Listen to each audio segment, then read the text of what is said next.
ಜಿಲ್ಲೆಗೆ, ಈ ಬಾಗಲಕೋಟೆ ಜಿಲ್ಲೆ ಬಾಗಲಕೋಟೆ ತಾಲೂಕಿಗೆ ಮಳೆ ಇಲ್ಲ ಬೆಳೆ ಇಲ್ಲ ಅನ್ಕೊಳಕ್ ಹೋಗ್ಬೇಡಿ ಕಣ್ರಪ್ಪ. 3 ಕೊಳಗದ ಗಾಳಿ, 2 ಕೊಳಗದ ಬೆಳೆ, 1 ಕೊಳಗದ ಮಳೆ, 50 ಪೈಸೆ ಬಾದಷ್ಟು ಬಿಸಿಲಿದೆ ನೋಡ್ರಿ. ಯಾರ್ಯಾರು ಒಬ್ಬೊಬ್ರು ಮಕ್ಳು ಇಟ್ಕೊಂಡಿರೋ ಗಂಡು ಮಕ್ಳದವ್ರನ್ನ ಜಾಸ್ತಿ ಇಲ್ಲಿಂದ 100, 200, 500, 600, 700 ಕಿಲೋಮೀಟರ್ ಗಂಟೆ ಎಲ್ಲ ಜಾಸ್ತಿ ಪ್ರಯಾಣ ಕಳ್ಸಕ್ ಹೋಗ್ಬೇಡಿ ಕಣ್ರಪ್ಪ. ಏಕೆಂದ್ರೆ ಬಂದಿರೋ ದಿನಮಾನ ಅಮಾವಾಸ್ಯೆ ಉಣಿಮೆಗಳು ಬಂದಿರೋದು ಸರಿ ಇಲ್ಲ.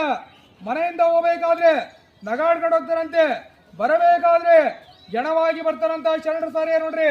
ಇದೇ ಮುಂದಿನ ದಿನಮಾನದಲ್ಲಿ ನೋಡ್ರಿ, ಇದೇ ಮುಂದಿನ ದಿನಮಾನದಲ್ಲಿ ಅಂದ್ರೆ ಇದೇ 4 ದಿಕ್ಕಿನಿಂದ ಪೂರ್ವ ಪಶ್ಚಿಮ ಉತ್ತರ ದಕ್ಷಿಣ 4 ದಿಕ್ಕಿನಿಂದ 4 ಜನ ದುರ್ಗಿಯರು ಅವರುಟ್ಟು ಬಂದಾಗ ಕೋಡಿಗಿದ್ದವನು ಕೂಳಿಗಿರಲ್ಲ, ಕೂಳಿಗಿದ್ದವನು ಕೋಡಿಗಿರಲ್ಲ ಗಂಡಪ್ಪ.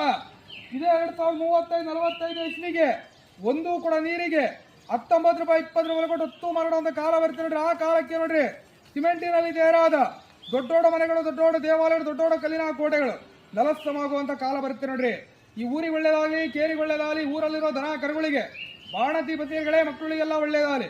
ಯಾರ್ಯಾರು ನೀತಿವಂತರು, ಮಾರ್ಗವಂತರು, ಶಿವಶರಣರು, ಶಿವಭಕ್ತಿಯರು ಬಂದಂತ ಅಜ್ಜರಿಗೆ ಒಂದು ದಾನ ಧರ್ಮ ಕೊಟ್ಟು ಮುಂದೆ ಕಳಿಸಿ ಒಳ್ಳೇದಾಗಲಿ. ಓಂ ನಮಃ ಶಿವಾಯ.